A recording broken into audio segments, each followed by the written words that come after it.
going to talk to you guys about the sway bar that I put on. I put it on a No Limit Engineering sway bar, rear sway bar for a C10. There's a 67 Chevy C10 in the background. Sorry, my filming's a little rough. I'm trying to film selfie style, which I don't usually do, but I didn't want to put up my tripod. So the sway bar is awesome.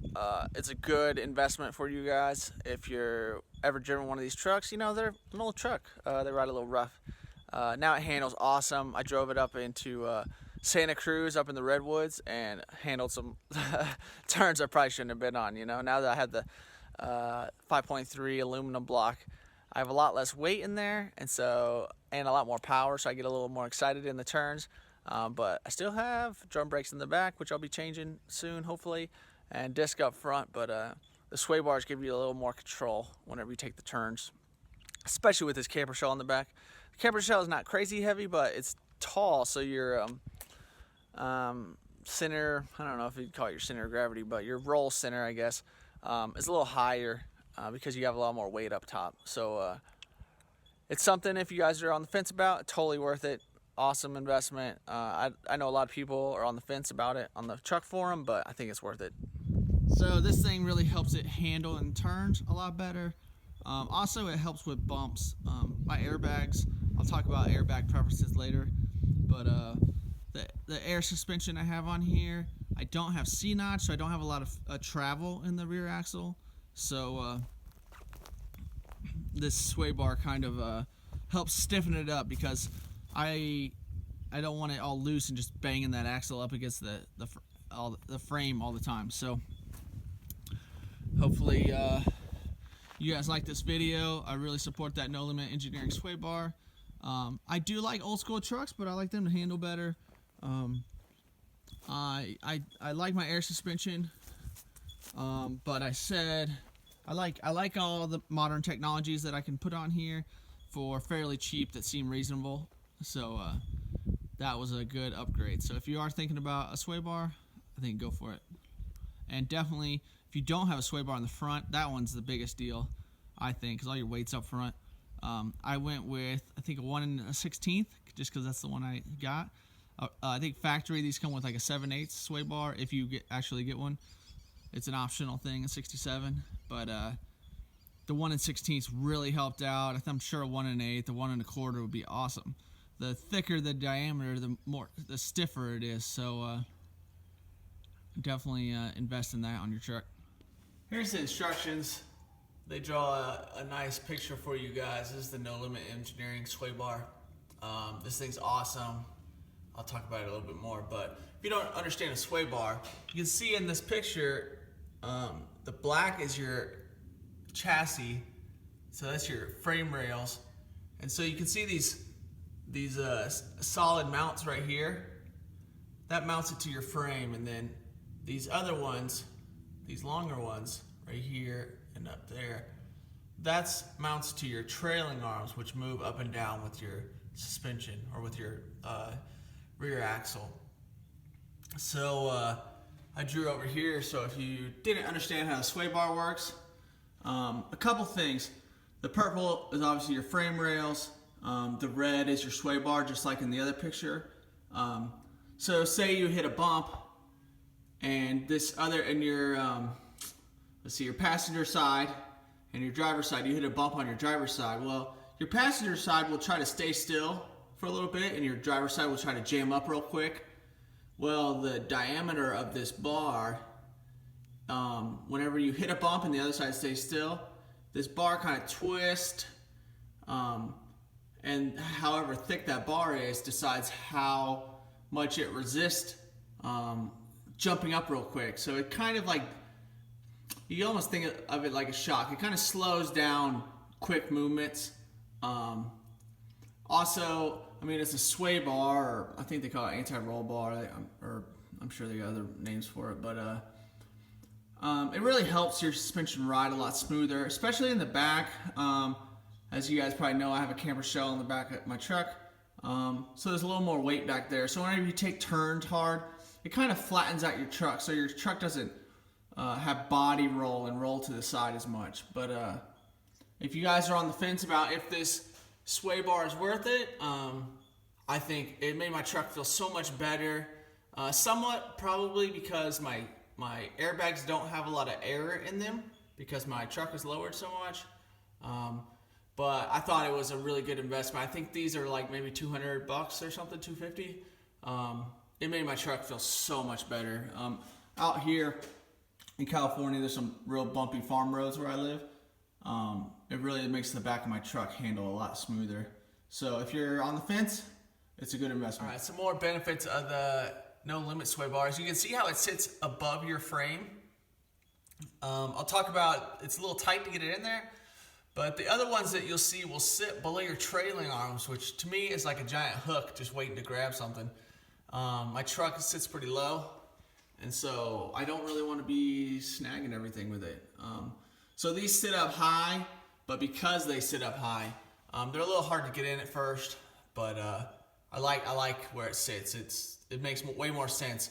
And you'll see some that actually sit behind the axle, but my gas tank's back there, so I can't really do that one either. So this one worked out. I was a little nervous about the airbags that run right up in here. I was a little afraid that the sway bar would be too close. I think I have Slam Specialty SS7 airbags, so I think they're like 7-inch diameter in the back. Eventually I'll go to 6-inch, I think. I want a little stiffer ride back there, but I wasn't totally sure if the $250 was going to be worth it. You'll see a lot of people with all sorts of opinions on the truck forums, but I thought it was a good investment. Definitely worth it. Also, if you guys like these videos, let me know what you guys want me to show you guys next on the truck. I think I'm going to do some on the bare metal and some of the door panels that I made. But let me know what you guys think about these single part episodes. Like this is about the sway bar. Let me know what you guys think. If you guys think I should be just doing kind of open whatever I do each day, or if you want to see one individual part. Please subscribe. Let me know what you guys want me to do on the truck next. Later. I'm doing these carriage bolts. You have 8 carriage bolts holding this on, but basically now this carriage bolt is my last one. The issue I'm having is, I mounted my gas tank really close to the frame rail over here. That way the other side has my fuel inlet hoses. So I can't get my hand up in here. So I'm gonna keep trying to think of ideas. It's really dark down here. I might have to get a light down here, but there's a hole. There's a hole in there that I might open up just enough so that I can get a socket in there. I'll film from the bottom once I get a light down there. Show you guys what I'm talking about. But if I can get a socket and an extension in there, the carriage bolt holds. If you hit it with a ratchet or loosen it up, it kind of holds in place. So if I can get a ratchet in there, I think I can do it without dropping my tank. Dropping my tank's a little, obviously not the most fun. I have to undo my fuel hoses anyway because they run up into here. That way I can lift the bed up. So hopefully the bed will be up enough I can get this rear sway bar in sometime today. My other problem is I left my tall jack stands in Missouri. I have these little guys, but I'm gonna see what I can do to support it. Locking the light. This hole right here is kind of underneath that bolt, so I think if I open that enough so the socket can fit in there, I can undo this. Sorry, it's dark, it's hard to do anything, but it's not that far off. And of course I don't have a Dremel or any kind of die grinder, so hitting that with a step bit would suck, but I do have some hand files, so I might be hitting that with a hand file for a minute. But if I can get that socket up in there, I think I can get it free. So that's what I'll work on. because I'd have to undo these gas tank straps that I made, lower that tank, and then still probably barely get my hand in there. So. Alright, so I ended up drilling a hole. I was trying to open up this hole, but it's actually, I drilled this hole, which is a good 2 inches off, just so I can get up, get this nut. There's a ton of holes everywhere. This is not crazy weight bearing back here. I don't use my truck like that very much, so sorry if you're into crap. My stuff is not that on this truck, obviously. So I'm gonna try to get this off. I think fuel hose is next, and then I'm pretty much ready. So it's a little tight back here. All right, we're back. Somebody's tired. So basically, if you can't tell, I aired my truck up in the back as high as I can. I drilled that hole, that way I could get the socket in. I got all my nuts off of all of the carriage bolts. What I'm going to do is I'm going to cut up this 4x4 that was out in the yard. Cut it up to support the bed and then lower the truck back down. It looks like from the instructions that I don't need a drill from the top, which was kind of my concern. I just have to drill, let's see where my finger's at. I got to drill these side ones, which I'm sure will be an awesome spot. It seems like the bed will be in the way a little bit, but whatever. I think they mainly say that you need this thing 6 inches high, so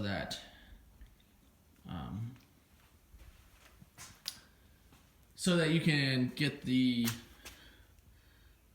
sway bar actually up in there, just because I'm sure the bins, you know, it's probably hard to feed that thing through there if it's not elevated. So No Limit Engineering sway bar. I have a feeling if it's anything like my front sway bar, it is gonna be epic. Feel awesome, because if you go to a bigger sway bar on the front of these things, it's amazing. It just stiffens everything up. Truck obviously isn't swaying all crazy, so that's what I'm gonna do. Of course, I don't have the right power tools, so I will be using my hand saw and some elbow grease. So I'll be back, probably sweaty in a minute. Alright, so back. So this is how sketchy I'm gonna be. You know, this is what I have. So these 4x4s are gonna sit on my cross seals that run underneath the bed. These boards I'm gonna tack on sideways just to try to keep those supported. I'm not gonna be moving my bed around very much, hopefully. So these are just kind of holding it in place. If it drops, you know, it drops. This is gonna drop on my frame. It'll suck. It'd probably crush something on my fuel cinder, which would not be cool. But yeah, work with what you got. So the screws hopefully will kind of like center the tops. It's kind of a little C channel that's gonna slide on there. So you know, this is what you do when you don't have tools. So I'm gonna get this all mocked up, and then I can, once I get it propped up, I'm gonna lower my truck back down. That way my frame is in ride height and in a more workable area, and that way the bed stays up high where I want it, out of the way. Hopefully, it says you need the bed up 6 inches. Hopefully that's enough. If not, we'll be doing something else. I kind of blew it on filming, but if you can tell, my body lines don't line up because I let the air out. Obviously the truck stayed up high on those 4x4s. You can see back here the most. You can see down in, I know it's a little dark. Let's see if this light will help it all. See down in there, that's how my gas tank is. Well, my gas tank is great. I had to notch all that, all gross. My gas tank, I want it as high as I can. Well, because of that, I I had to notch out those. I had to make all these cross seals also, if you guys are wondering. Those, there's just some box tubing, and because it's a wood floor, I had to cut like slots out in there so you can get to the bottom sides of these bolts. But all my stuff was all rusted out, just like the rest of this truck. So it smells like gas back here because my hoses actually run up.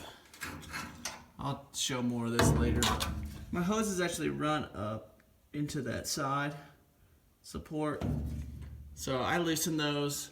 So I was thinking I was gonna take the bed off, but I'm by myself and I can't get this bed high enough to clear the wheels. And I'm fine with that. I don't really care. Because it seems like I can just feed this sway bar in from the back. I'm gonna try to film some of that, but I kind of forgot to buy better lights the other day when I was out.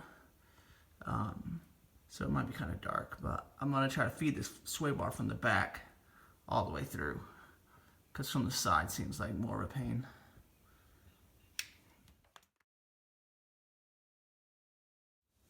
Alright, here's all the hardware. I need to put these brackets, sandwich them in between the trailing arms and the axle mount like that. If you can see that. I already have some spacers there just because I have one of these extended panhard bars. I don't even know what you call them, but so I already have a bracket there. But I'm gonna have to get a jack up under there,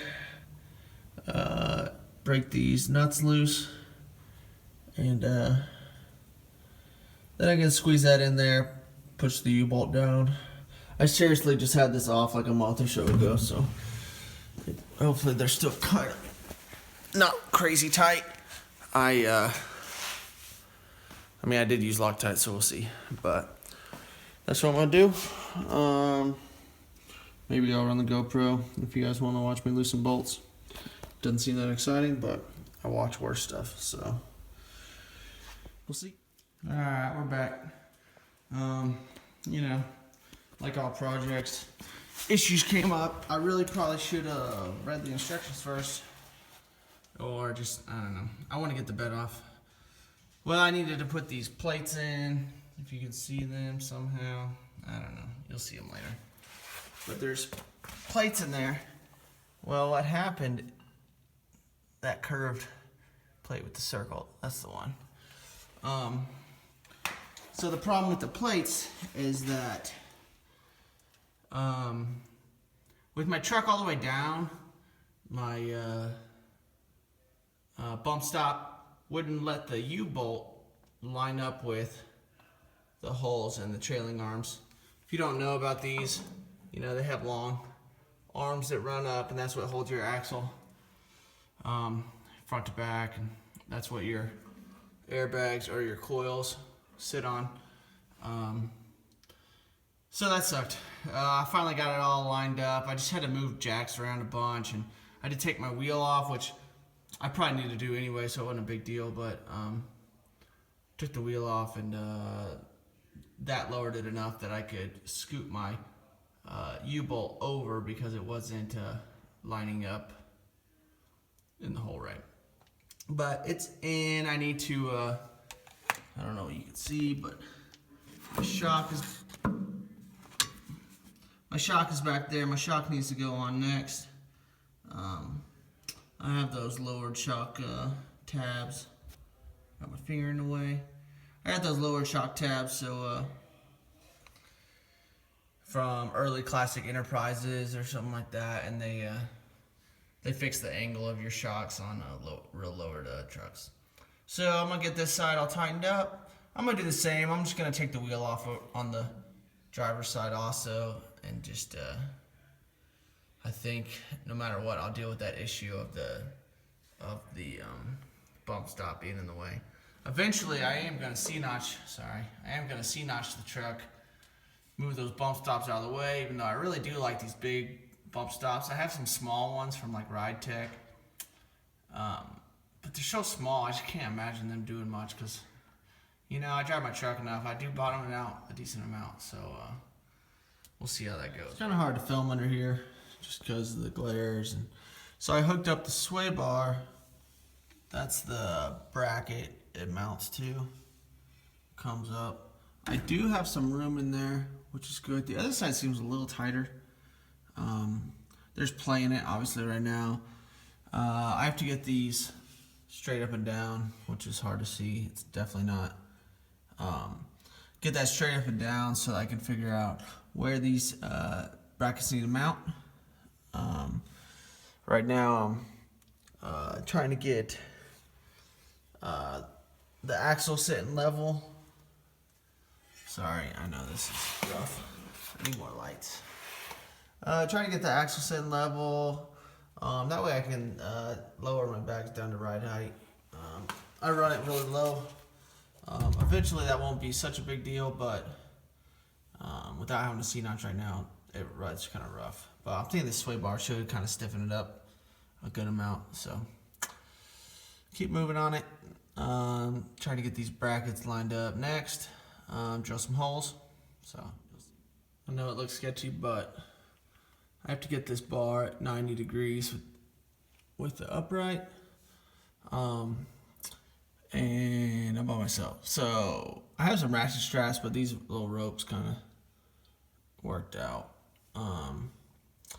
And it seems like it's trying to pull this way. I'm not really sure why it's doing that, but it's kind of pulling this way. So I used this rope right here to pull it closer to the frame. That way it's the same distance from the frame to the sway bar on each side. And it looks nice from the back. So I'm going to center punch the holes for that bracket. Drill that one. Center punch the other side, but like I said, the fuel filter needs to move, which is that silver canister back there, obviously. So center punch those and drill them out and get this thing bolted up. Alright, I'm back. So I got the sway bar on. I wanted to show more footage of drilling and stuff like that, but both my GoPro memory cards are full. So you can see I only drilled these 3 holes out and couldn't get this. I didn't get the other one. I could do that down the road. I think 3 bolts will hold it anyway. But for one, if you're doing this, there's a rivet underneath there that kind of gets in the way. It's sitting down, but there's like a double layer back behind here that you got to drill through, and of course all my drill bits are ridiculously dull, so drilling those holes took unreal. I mean, I spent a crazy amount of time. My main concern right now is if once I tighten that down, is that when the bed comes down, that the bushing might actually hit the bed floor. I did it how they said, so I don't think that's the thing. It's more that I made these cross seals out of some box tubing. You can kind of see that. I might just have to notch some of this out. So we'll see. The problem that's gonna suck is that I'm not gonna find out until I put it down.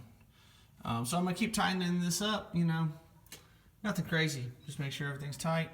I'm real excited. I have a feeling the sway bar is gonna work great. I'm hoping, they didn't really explain how much room between the bar and the frame you wanted, but I wanted a little bit of movement in there. I probably could have went just a little bit lower. That's probably about a 1/4 inch only.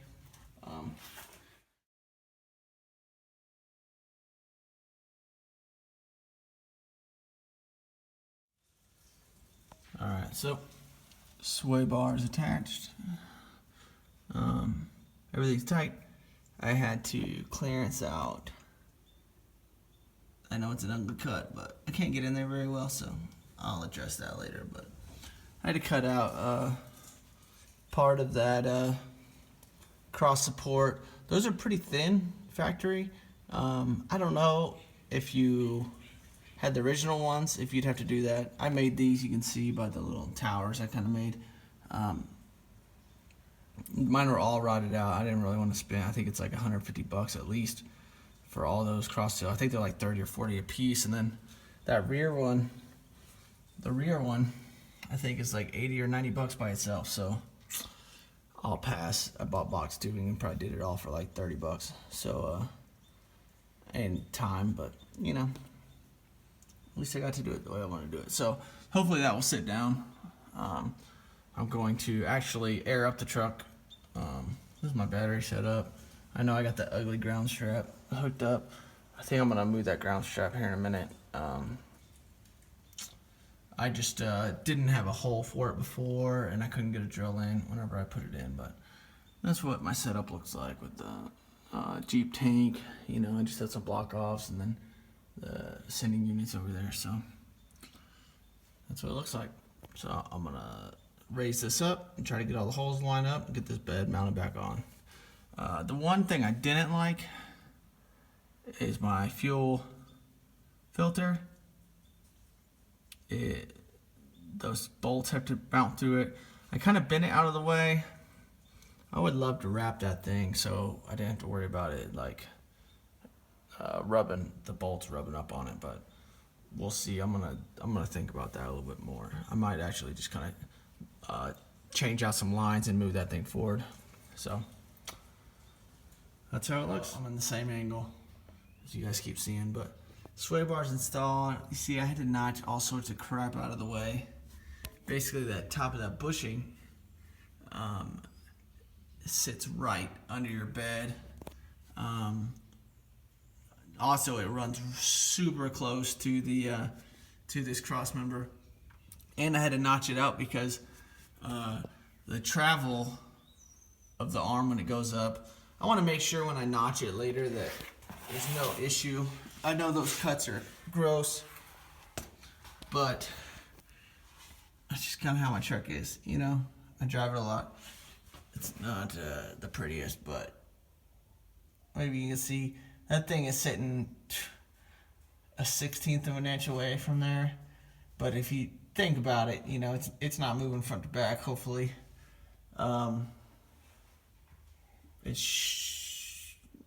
I guess your bushings have a little play in them, but shouldn't be an issue. So that's all the stuff I had to notch out. It sits up in there, super tight. But excited, you know, I got room in there. So I'm gonna get the wheels on, take her out for a drive.